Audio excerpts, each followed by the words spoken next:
Matthieu chapitre 23. Dans tous ces chapitres, Jésus parle de développement personnel. Je ne vais pas lire les chapitres, je vous invite à le faire. Matthieu chapitre 23. Jésus, en parlant des pharisiens, dit « Faites ce qu'ils disent, mais pas ce qu'ils font. » Les pharisiens étaient un groupe de personnes qui étaient extrémistes dans le respect des lois.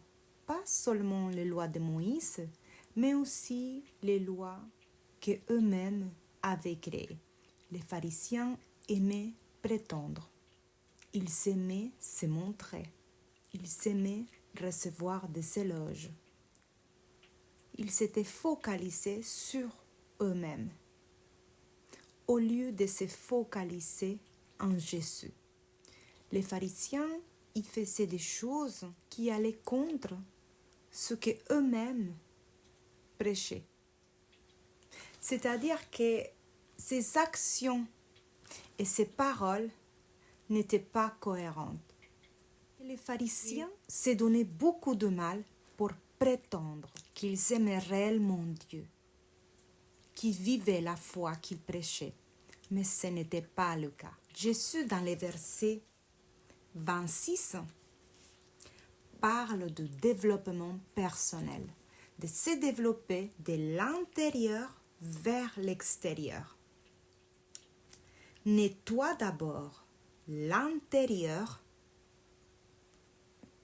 de la coupe et alors l'extérieur deviendra également propre. Quand nous laissons la parole de Dieu nous transformer, notre extérieur est tout simplement le résultat de notre intérieur. Dans la foi, nous ne devons pas prétendre, mais tout ce que nous faisons doit être le résultat de qui nous sommes en Jésus-Christ. En tant que chrétiens qui suivent réellement Jésus, nous devons donner un bon témoignage. Notre vie doit être cohérent avec mes actes. Je peux aller à la messe chaque dimanche pour mes frères catholiques ou au culte chaque dimanche pour mes frères évangéliques. Mais cela ne signifie pas que je vis une véritable relation avec Jésus. Aristote l'a dit que nous sommes ce que nous faisons de manière répétée. Quels sont les actes quotidiens qui disent que tu es en train de réellement suivre Jésus en dehors de ta fidélité à la messe, au culte?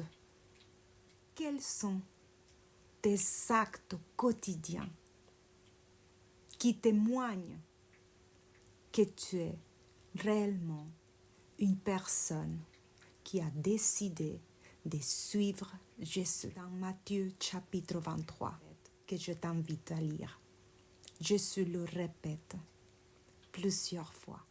Nous devons amener une vie cohérente. Nous devons vivre une foi cohérente. Laissons la parole nous transformer pour pouvoir donner des résultats alignés à la parole de Dieu, alignés au cœur de Dieu.